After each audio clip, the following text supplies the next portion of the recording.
Now we're going to cover New Mexico dealer warranties and the Federal Trade Commission buyer's guide. Let's get started with the New Mexico dealer warranty law. All used motor vehicle dealers are required to provide at least a 15-day or 500-mile warranty on all used motor vehicles sold to consumers. There is no as-is used car sales at licensed dealerships in the state of New Mexico. The 15-day or 500-mile warranty period ends after the 15th day or 500 miles, whichever occurs first. If a vehicle you sold breaks down during that 15-day, 500-mile warranty period, the customer must return to the vehicle to the dealership and give you the opportunity to fix the problem. The customer can waive the 15-day, 500-mile warranty, but only for problems you disclose to the customer both orally and in writing before the sale is completed. If a vehicle has mechanical problems during the warranty period, the customer can give reasonable notice to the dealer within 30 days of the date of the sale, and the dealer shall have a reasonable opportunity to repair that vehicle. The customer should pay 1/2 of the cost of the first 2 repairs necessary to bring the used motor vehicle into compliance with that warranty, and the payments by the customer are limited to a maximum of $25 for each repair. The maximum liability of a dealer is limited to the purchase price paid to the vehicle, for the vehicle to be refunded by the customer or lender. So basically, if you sold a vehicle for $2,500 and the customer comes back and the car needs a new transmission that's going to cost $2,800, then you can just go ahead and buy that vehicle back. So the maximum amount would be limited to the purchase price paid to the vehicle that is refunded to the customer if they do come back. So do please keep that in mind. The purchase agreement or written contract must contain the following disclosure. And this is that purchase agreement written contract that I showed you earlier. And you must have in writing that New Mexico law requires this vehicle will be fit for ordinary purposes for which the vehicle is used for 15 days or 500 miles after delivery, whichever is earlier, except with regards to particular defects disclosed below. An implied warranty does not extend to damage that occurs after the sale of the motor vehicle that results from off-road use, racing, towing, abuse, misuse, neglect, or failure to perform regular maintenance or failure to maintain adequate oil, coolant, and other required fluids or lubricants. So if your customer, drained all the oil out of the engine or allowed that to happen, then obviously that is a disclosure that is in writing.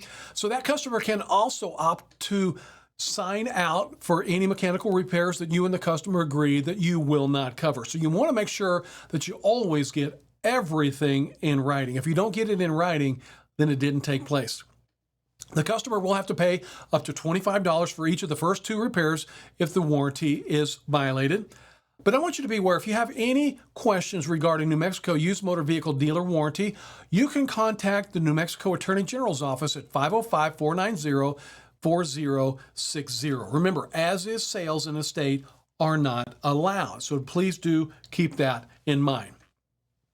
Next, we're going to talk about your FTC buyer's guide law. Up until a few years ago, our automobile dealership industry was racked with fraud and deception.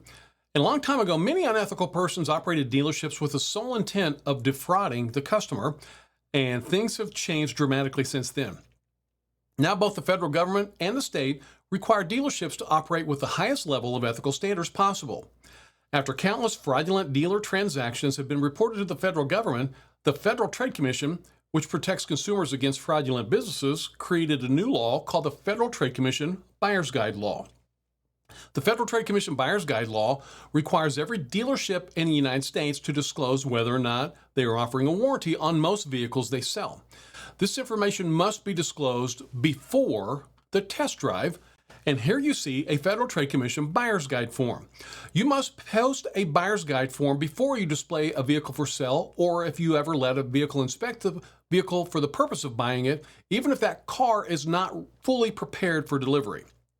You must also display a buyer's guide on used vehicles for sale on your lot through consignment, power of attorney, or other agreements.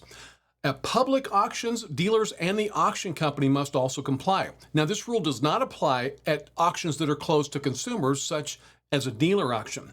Previously titled or not, any vehicle driven for purposes other than moving or test driving is considered a used vehicle, including light-duty vans, light-duty trucks, demonstrators, and some program cars as well. Before we complete this form, I want to cover some Federal Trade Commission guidelines regarding this form.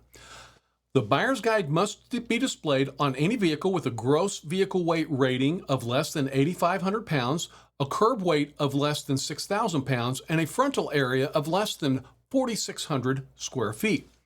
There are going to be some exemptions to the Federal Trade Commission Buyer's Guide rules, such as motorcycles, any vehicle sold for scrap or parts if the dealer submits the title documentations to the appropriate state authority and obtains a salvage certification, and agricultural equipment as well. The Buyer's Guide gives consumers important purchasing and warranty information.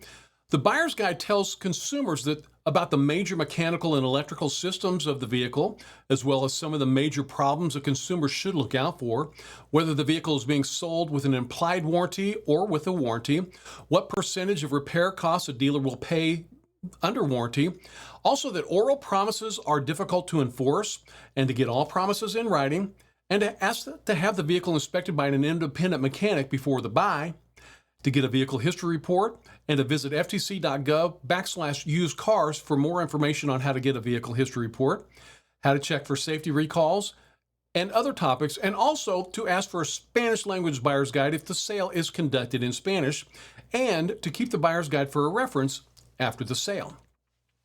The buyer's guide must be displayed prominently. The buyer's guide must be displayed prominently and conspicuously on or in a vehicle when the vehicle is available for sale. So this means it must be in plain sight and both sides must be visible. You can hang that buyer's guide from the rear view mirror inside the car or on a side view mirror outside the car. You can also place it under a windshield wiper. The guide can be attached to a side window as well. However, you never want to place it in a glove compartment or a trunk or under the seat because that's not conspicuous and is not in plain sight. You may remove the guide for a test drive, but you have to replace it as soon as that test drive is over. So you never want to take it out of the vehicle. If you want to set it down during a test drive, maybe in a seat, but put it back up in the window or on a rear view mirror when the test drive is over. Now here you see the Federal Trade Commission Buyer's Guide form. You can easily download this form free at ftcbuyersguide.com, or any dealer software program that you're using should have a copy of this in their document library. And I'll delve into dealer management software later on in your dealer training course. Or you can order these through your favorite online marketplace, say for example Amazon. You can actually order some of these that have adhesive applied that allows you to place them on the window and then easily take them down during the test drive and then reattach them after the test drive. Or sometimes you can order the ones that have a little ring around the top that allows you to easily attach them to a rear view mirror of a vehicle as well. I want you to be aware the buyer's guide must be completed for each vehicle that you're placing it upon. So you want to make sure the information on the buyer's guide corresponds to the vehicle it's being placed upon. You can never, say for example, use a buyer's guide on one vehicle and then take the same buyer's guide and place it on another vehicle. The information on each buyer's guide must be required to match the vehicle that it's being displayed upon. Let's go ahead and complete the buyer's guide to ensure you are completing it correctly under state and federal guidelines. Here you're going to see on the screen, you're first going to enter the vehicle model, the make, the year, and the vehicle identification number. The information must match the vehicle it's being placed upon. You can write a stock number if you want to, but that is optional. Next, you're going to check whether you are offering an implied warranty or offering a dealer warranty. The state does require that you sell a vehicle with a minimum implied warranty, which requires that you imply certain warranties and is clearly disclosed. The dealer doesn't make any promises to fix things that need repair when you buy the vehicle afterward. But implied warranties under state law may give your customer some rights to have the dealer take care of serious problems that were not apparent when they bought the vehicle. Say, for example, you sold a vehicle to a customer and the next day the engine blows or the transmission fails, you could be liable for those major repairs. An implied warranty requires the dealer to take care of serious problems with the vehicle that were not apparent to the customer when they purchased the vehicle.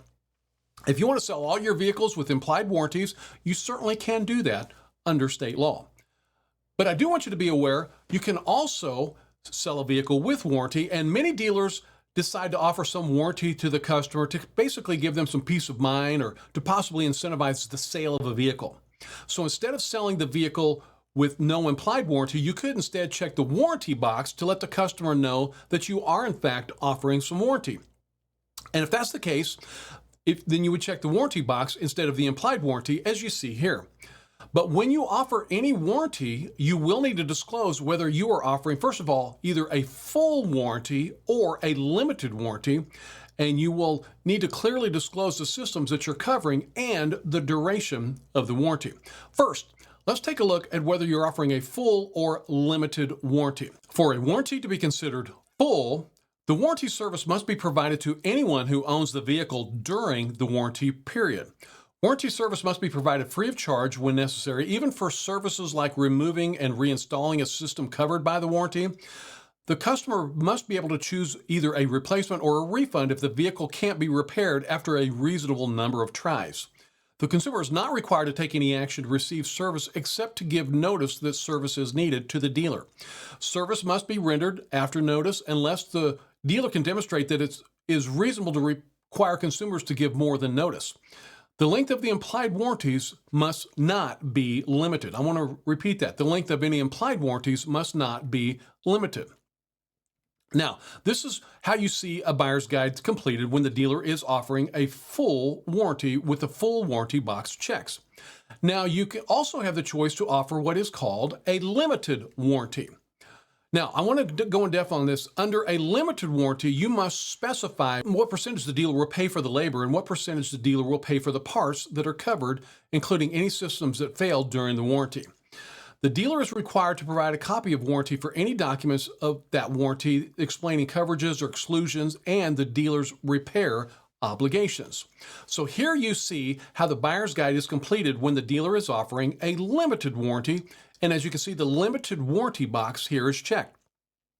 Be sure to enter the percentage you will pay for the labor and the percentage you will pay for any parts of or components or systems that you are covered. What systems are covered and for how long?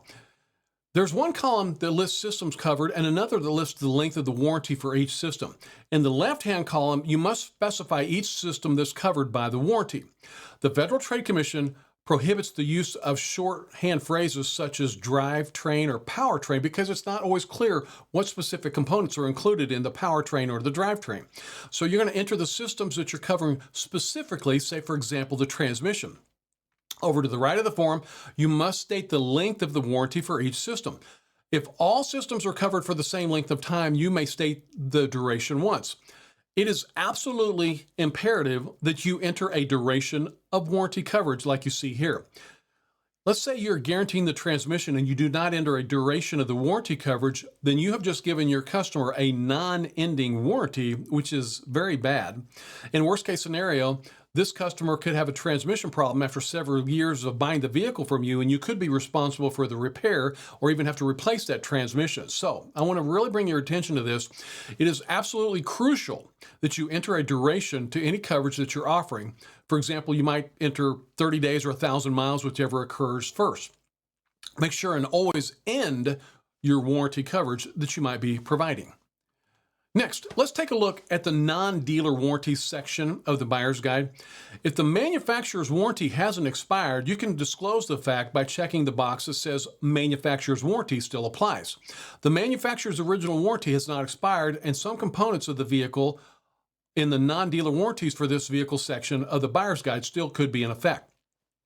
If the consumer must pay to get coverage on the manufacturer's warranty, you may not check the warranty box. Such coverage is considered a service contract. However, you may check the warranty box if you pay for coverage from the manufacturer and the consumer doesn't have to pay anything more than the price of the vehicle to get the coverage. If you provide a warranty in addition to the unexpired manufacturer's warranty, explain the terms of your warranty clearly on the buyer's guide. Now, how do you find out if any manufacturer warranty still applies to the vehicle? It's actually quite easily done. You can normally find out what type of manufacturer warranty may still apply to a specific vehicle by doing an internet search. For example, you might go to Google or whatever your favorite search engine is and search for, say, for example, a 2022 Chevy Silverado manufacturer warranty, and you click on that manufacturer's warranty information to find out how long the manufacturer's warranty will apply and what is covered and what is not covered. So if you are selling a used late model vehicle, it is more than likely that some manufacturer's warranty will still apply. So be sure to check the corresponding manufacturer warranty information, and you can certainly show this information to your customer at the time of the sale. If you offer a service contract for repairs, then you'll need to check the box next to the words service contract. As you see at the bottom of this section, the buyer's guide instructs the customer to ask if their mechanic may inspect the vehicle on or off the lot. You are not required to have the customer have a mechanic inspect the vehicle, but it would certainly be a great selling tool for you.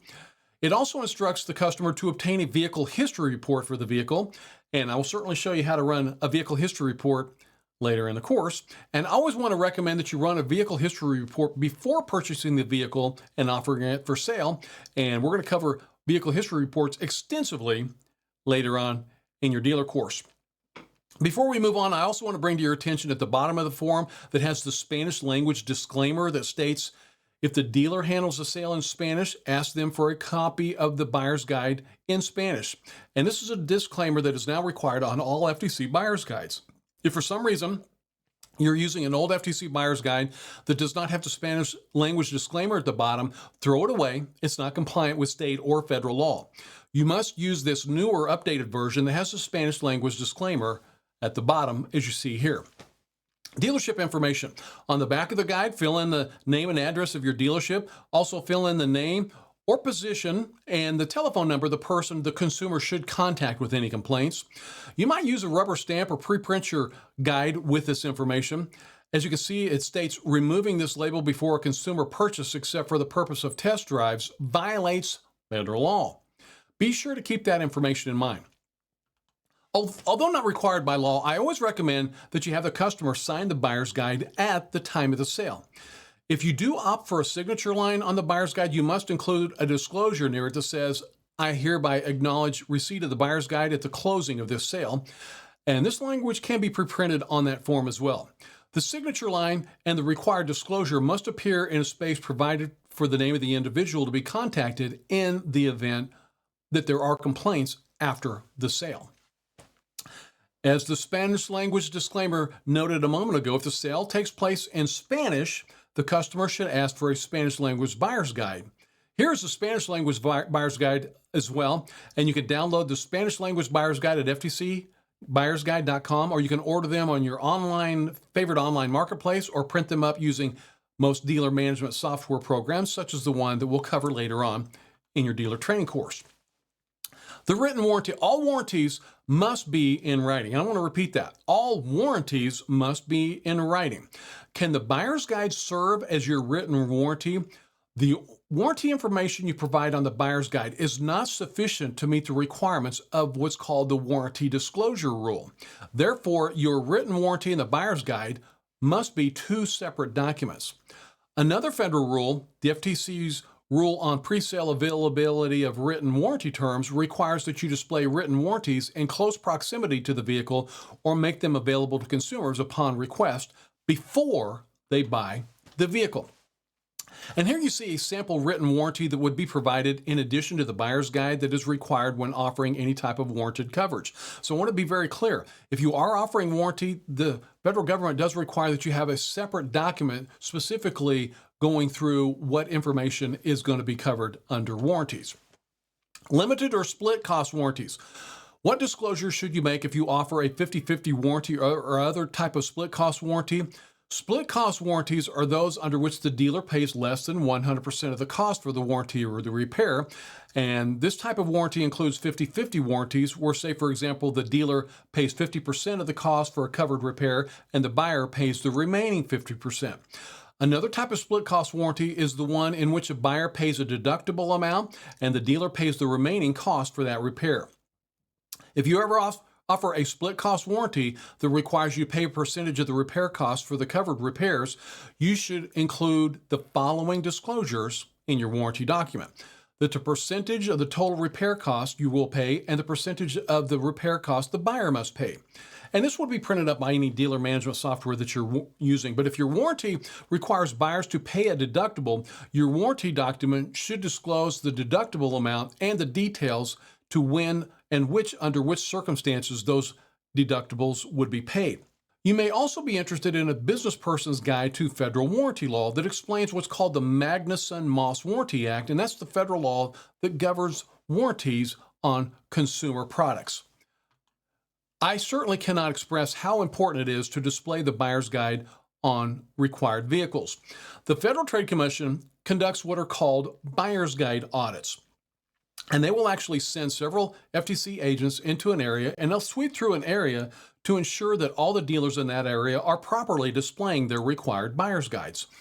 And I have actually received calls from many dealers throughout the years telling me about their surprise buyer guide audits that are conducted by the Federal Trade Commission. And I've been told stories about FTC agents that will arrive unannounced and will run through the entire property trying to find just one vehicle that's not displaying their required buyer's guide. And it's my understanding that some of these FTC agents are quite aggressive and will put quite a bit of effort into finding one vehicle without the buyer's guide displayed. If you have one vehicle missing the buyer's guide, this results in Federal Trade Commission's fines. And I did once read a case on the FTC website describing an audit, and the dealer that was audited had 21 cars on the lot, and 15 of the cars did have buyer's guides displayed, but the dealer forgot to display the buyer's guides on 6 of his vehicles, and he was charged with 6 violations at $1,000 per vehicle. So he got $6,000 in federal fines on his first violation. 2 of the vehicles that he had fines for were located at the back of the lot, and they were not even for sale, and he did not even possess the title for those 2 vehicles. But it was determined that those were on his property in his possession without the buyer's guides displayed. So he got 2 violations for those. Fines currently start at $1,000 and can go up to $51,744 per violation. Now that's currently, and what I've seen over the years, they increase over the years. So that could be higher by the time you're watching this video. Each vehicle without a buyer's guide counts as a violation and may receive state fines in addition to the federal fines. If you get a violation, your name goes into the Federal Trade Commission Buyer's Guide Violator Database permanently. So if you ever get a second violation after the first one, even if it's 5, 10, or 20 years after the first violation, it still counts as a second violation. And most second violations start at $10,000 a vehicle and can go up as high as $51,744 at the time this video is being recorded. I have seen that maximum fine increase several times over the years, so the current maximum fine could be higher. So, if you take one bit of information from this dealer training course, be sure to display the FTC Buyer's Guide on all required vehicles that are held for resale. I recommend that you display the Buyer's Guide on the vehicle as soon as the vehicle is placed at your license location. For example, if you just purchased a vehicle at a dealer auction, when you drive the vehicle onto the lot, I recommend that you get in the habit of leaving the vehicle running, open the door, go into your office and complete the FTC Buyer's Guide for the vehicle, and then place it in the vehicle, and then turn off the vehicle, and then recondition it to get it frontline ready. Be sure you place the FTC Buyer's Guide in the vehicle as soon as you acquire the vehicle before you start getting ready to condition it to resell. If you have a vehicle that you own and is not yet for sale, be sure to place a notice that the vehicle is not for sale. If you do have customers' vehicles that you are repairing, then no FTC Buyer's Guide is required, or no not for sale notification would be needed because you do not own those vehicles and they're not part of your inventory. Once again, you can download the FTC Buyer's Guide at ftcbuyersguide.com. You can purchase them from your favorite online marketplace, or you can print them from most dealer management software programs like the one we'll discuss later on in your dealer training course.